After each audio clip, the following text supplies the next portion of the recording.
Good afternoon po. Okay, so let's have yung atin munang sample problem. Last time ba na-solve ba natin lahat yung unknown ng sample problem for Otto cycle? Hindi, So, natapos natin yung letter A. Di ba, we have the problem. Ayan. So, letter B na yung ating isa-solve. So, for today, yun muna ang ating i-discuss. Yung ating naging sample problem for our Otto cycle. And so, all of you naman answered, no? Kasi nagpasa ba lahat sa ating classroom? Let me check lang kung nakapagpasa lahat.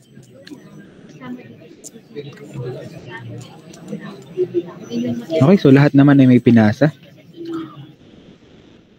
So I think anybody naman na matawag ko can present his or her work.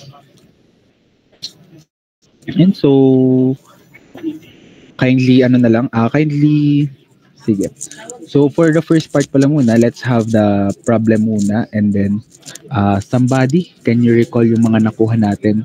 Just the value, yung mga values na nakuha natin sa ating letter A. So lahat ng ating mga pressure and volume and temperature na nakuha natin sa letter A.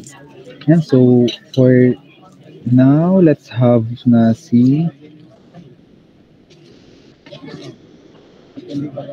Uto nga to, no? Tama. Nandito ba si Marasigan? Yes po, sir. Okay, dito sa yung ating problem, and then i-present lang yung ating mga nakuhang values for letter A.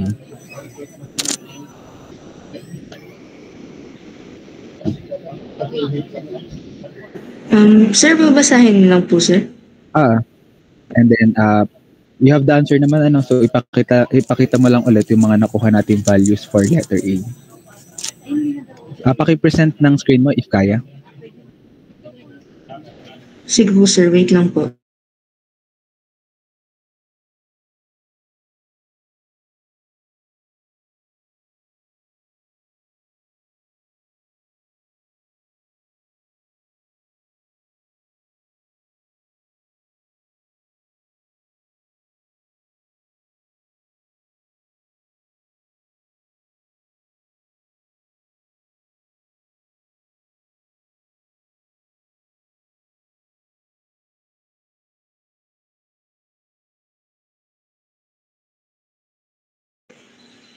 So, yung problem number 1 po, an Otto cycle operates on 0.1 pound per second of air from 13 psia and 130 degree Fahrenheit at the beginning of compression.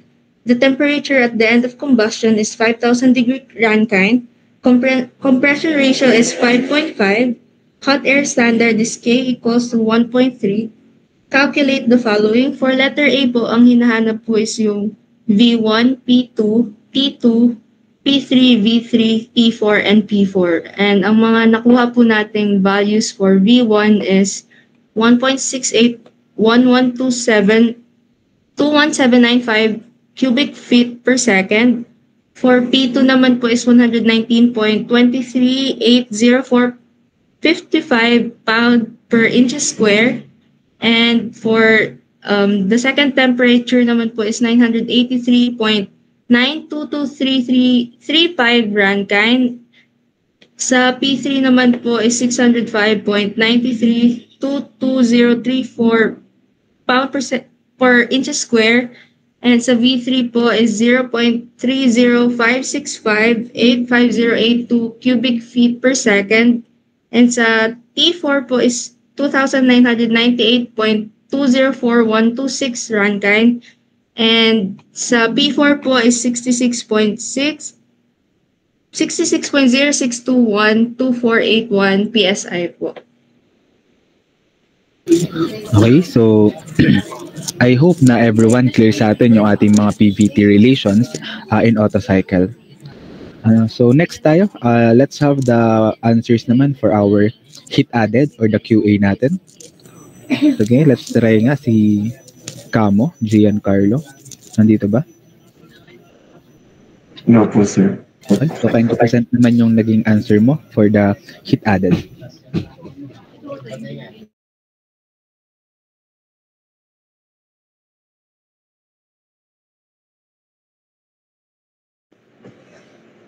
Sir, yung unang sagot ko po sa QA ay mali po, kaya binago. Dahil po sir, ang Okay. ginamit ko pong unang CV doon ay yung given, yung sadya pong CV na 0.171. Dito po ay sa problem po ay given po yung K po, tas ginamit po yung R po sadya na 53.30. Kaya ang nakuha po ay 0.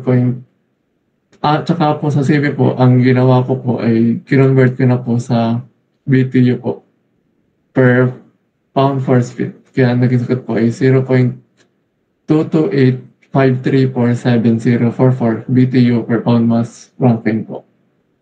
And ang formula po ng QA ay MCV T3 minus T2, and substituting the value po, ang nakuha po ay 129.8281823 HP po.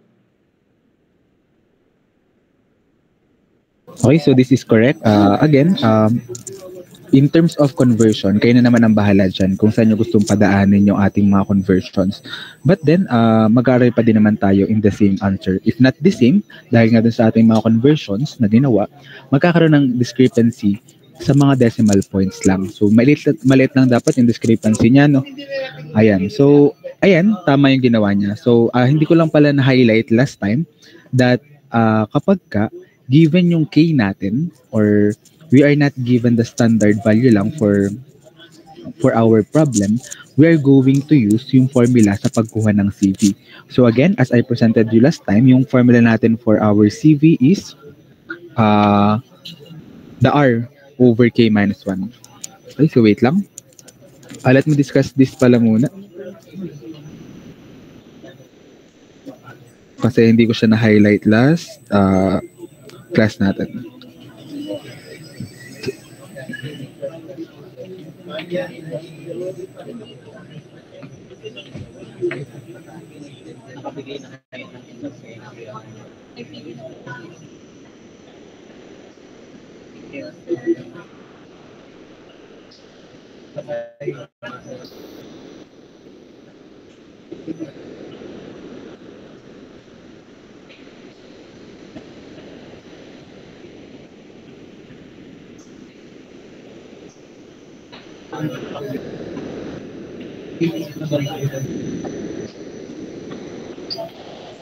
And so with this problem, binigay sa atin yung hot air standard that K is 1.3. So kapag binigay yung ating K, value ng K, we're going to have the formula for CV, which is yung ating R minus K minus 1.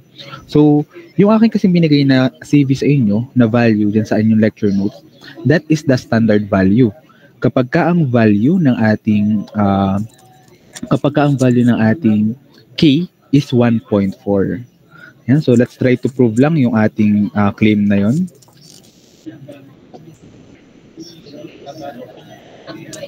And so for air, kung ang ginamit natin is R, English unit. So we have the 53.34, and this is in feet pound force per pound Rankine, over yung K natin is 1.4 minus 1. So let's try to convert this muna into BTU. Kasi yung unit natin for CV is naka-BTU per pound Rankine. So let's have the conversion ng 1 BTU, that is equals to 778 feet pound force. Okay, so maka-cancel yung feet pound force natin. So with these values, ano yung magiging value natin ng CV? Kapag standard or 1.4 yung ginamit natin. Okay, calculate naman.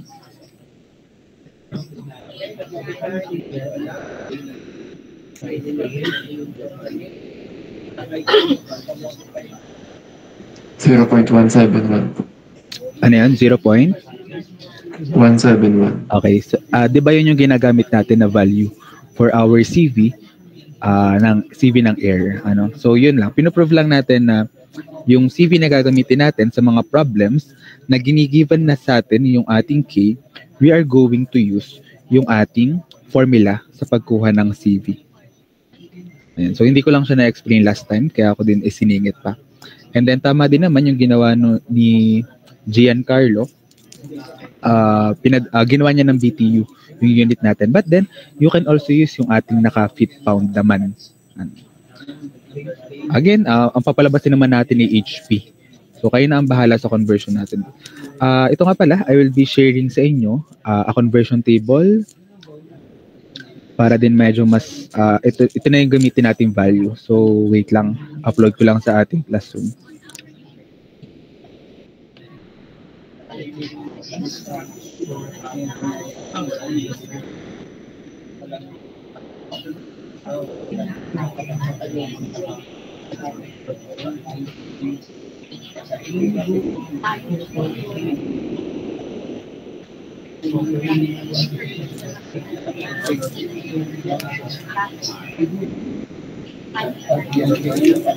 Okay, nakita ba sa ating classroom?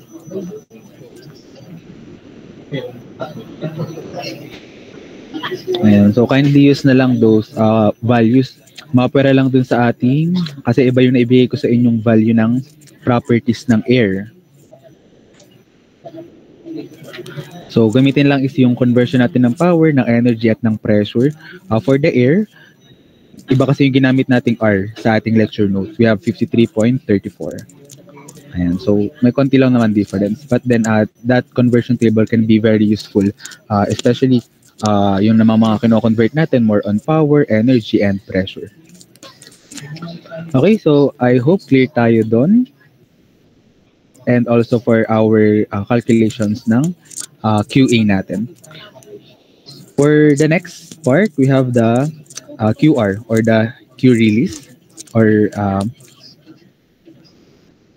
our heat released by the system. So let's have Patulay. Nandito ba?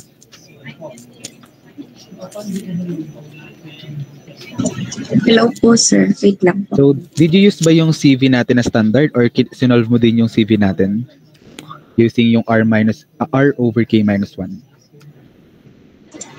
Ang nagamit ko po ay yung given po na bigay niyo kasi namali po. Na CV. Pero, okay, that's fine. Ano naman po ako. Let's have may solution ka for the correct one? Yes po, sir. Wait lang. Kindly present na lang yung answer mo. Thank you. QR nga po, sir. Ano? QR.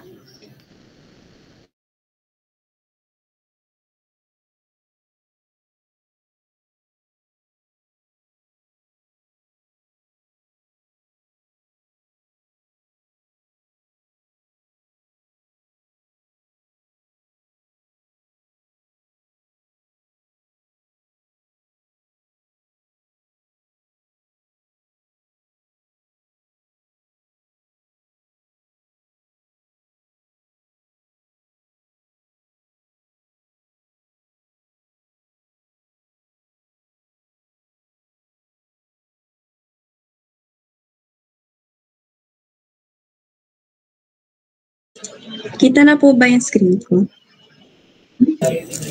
Nakikita na. Okay na. Sige. Ito po yung sa QR ko po. So, ang formula po ng QR is mCV minus T1 po. So, ang value po ng M is 0.1 pound per second po. Tapos yung CV po is yung nakuha po dito po from this formula po. Nakuha po is 177.8 feet LBF over LBMR. Tapos ang T4 po is yung 2998.204126 minus 590 R. Tapos yung nakuha ko pong sagot, tinimes ko lang po sa 1 HP all over 550 feet LBF per second. Tapos ito po yung sagot ko. Ito po sir.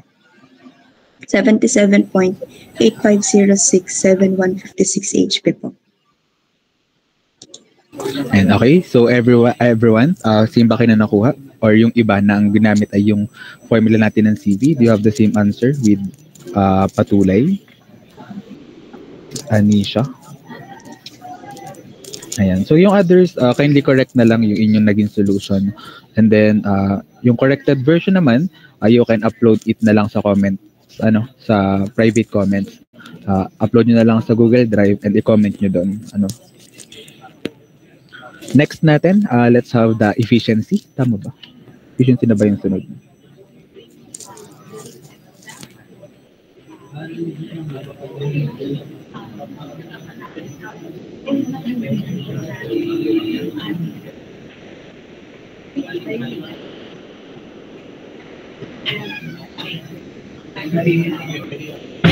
Excuse me.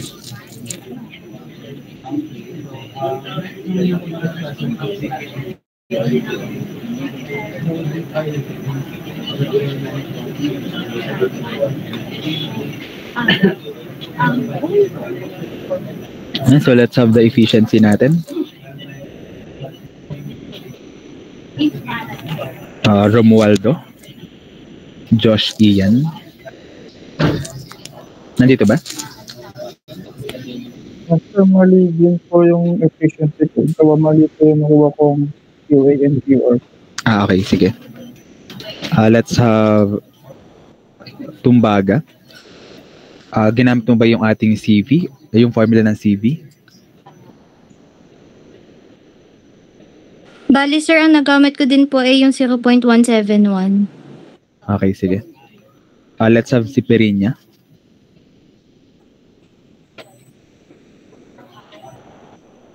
Nandito ba? Perinya? Sir, dito po. Anong ginamit mo sa ating solution for QA and QR? Did you solve for the CV natin? Yes po. Okay, so kindly present naman your work. Sige po, sir. Wait lang po. For the efficiency lang naman.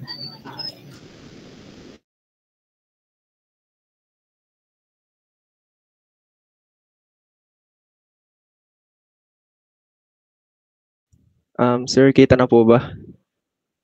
Kita na naman. Yung pong letter D for efficiency po, ang ginamit ko pong formula is 1 minus QR over QA. So, in-store ko po ang QR sa number 2 sa CalQ and ang QA po sa number 1. And hindi ko na po sila kinonvert dahil makakancel din naman po yung unit. So, 1 minus QR over QA results to 0.4003591748 po. Okay, so that is correct. We also have other formulas for efficiency, no? May gumamit ba nung ating QA minus QR over QA? And also yung paggamit natin ng compression ratio, yung formula natin for RK. And so do you have the same answer? And so yun, kahit ano naman gamitin nating formula for efficiency, we will arrive on the same answer. Okay, so thank you. Andre Rafael. Okay, so let's have the next, the mean effective pressure. So who wants to present his work for our mean effective pressure?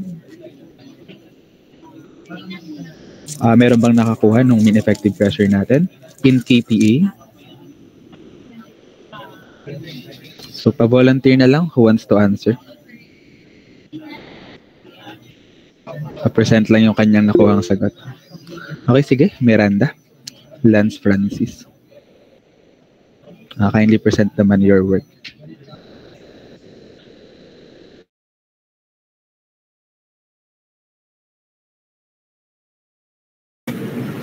Sir, ang ginawa ko po ay W net over V displacement. Tapos yung M ko po ay nakastore sa M, then Y po. In HP po siya, so kinonvert ko po siya sa LBF feet per second. Then, di ko na po na-store yung V2. So, inano ko na po yung formula niya, which is eto po. So, equal po siya dito. Tapos nung sinol ko po siyang lumabas po ay itong 20,784.26362 LBF feet squared. Tapos biglang kinonvert ko po siya in PSI po. Ito po. Then, convert po sa KPA. Tapos ito po yung lumabas. 994.88166 KPA.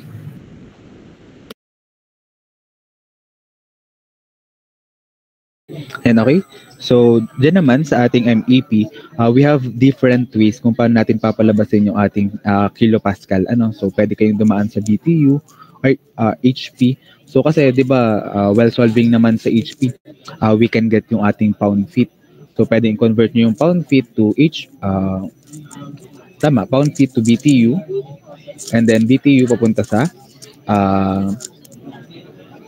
sa kilojoules, and then from kilojoules per meter cube, makukuha naman natin yung ating kPa. So there are many ways kung paano natin makukuha yung ating pressure in that certain on that certain unit. So I provided naman yung ating conversion table, so you can use that. Ayun nga lang, because of that, magkakaroon tayo ng differences ng decimal points. Decimal points lang naman. Kasi konti lang naman yung magiging discrepancy natin when it comes to our conversions. Kasi hindi naman talaga exacto yung mga conversions natin. So, ang tinatyagan ko naman dyan is the process, not the final answer. Kaya, depende na sa inyo kung saan kayo mas komportable na magkaroon ng inyong conversion. Okay, so tapos na natin yung I hope naintindihan na natin yung ating discussion for the auto cycle.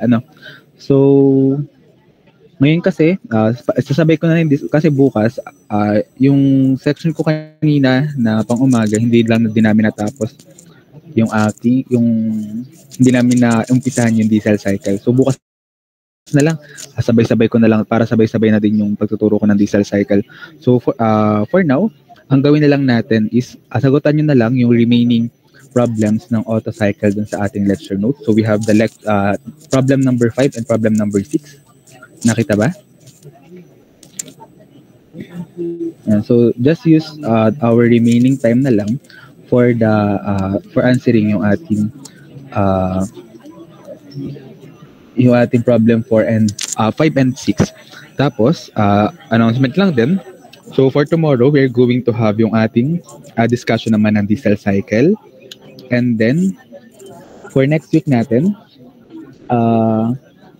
next week face-to-face class, we're going to have our quiz number 1. And so ang coverage lang, kasi matatapos lang natin is hanggang diesel cycle na lang. So ang ating coverage ng quiz number 1 is from the process of combustion or the introduction to combustion hanggang diesel cycle.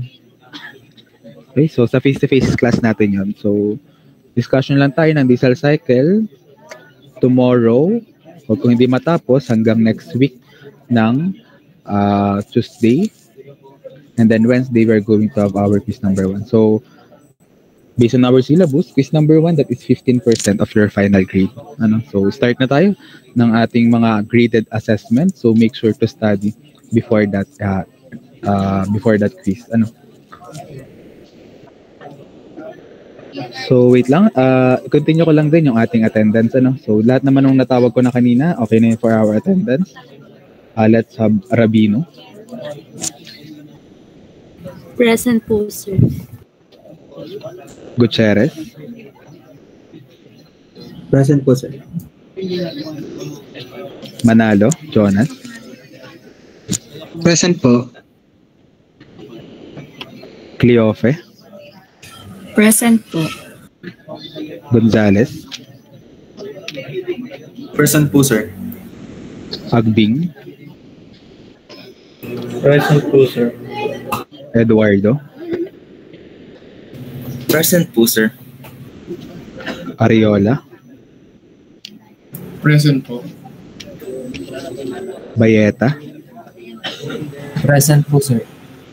Liwanag. Present po. Santos.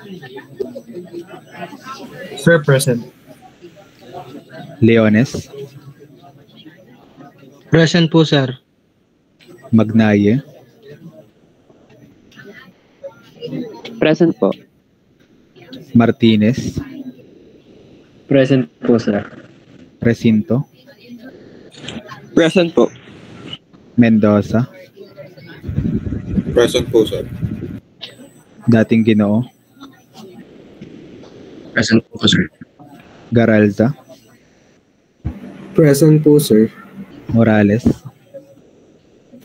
Present po. Dobria, Present po. Miranda, Present po.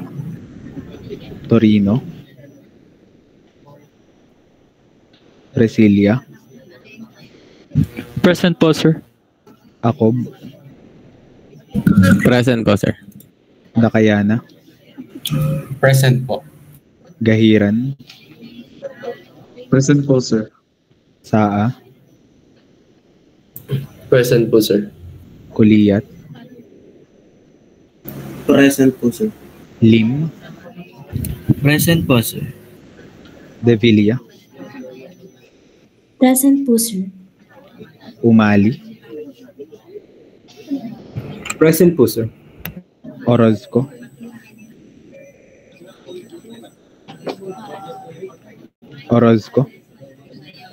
Present po, sir.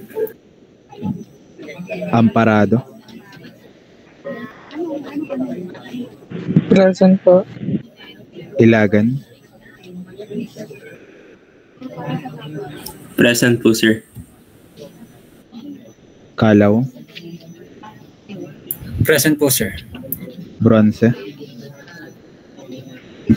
Present po, sir. Hatulan, Present po. Rehuso, Present po. Magyawe. Present po. May hindi ba natawag? Tawag naman lahat. Okay, so parang wala namang absent. Okay, so may iba pa ba kayong tanong, concern? Before we end the class? Sir, ano po, magandang hapon po. Bali yung sinend niyo po sa G-class po ngayon, yun po ang pwedeng gamitin po sa quiz po next week po. Ano lang yan, parang pinost ko lang yan for conversion. Sige po. But then, sa exam natin, hindi ako nag-aalaw na merong conversion table. Okay, other concerns? Wala na? Okay, so if you don't have other concerns, meron pa naman tayong less than an hour na natitira. So you can answer na lang, sagutan nyo na lang muna yung ating problem number 5 and 6. Okay, if you don't have any other concerns, pwede na kayo mag-leave sa ating meet. Thank you po, sir. Thank you po, sir. Thank you po, sir. Thank you po, sir.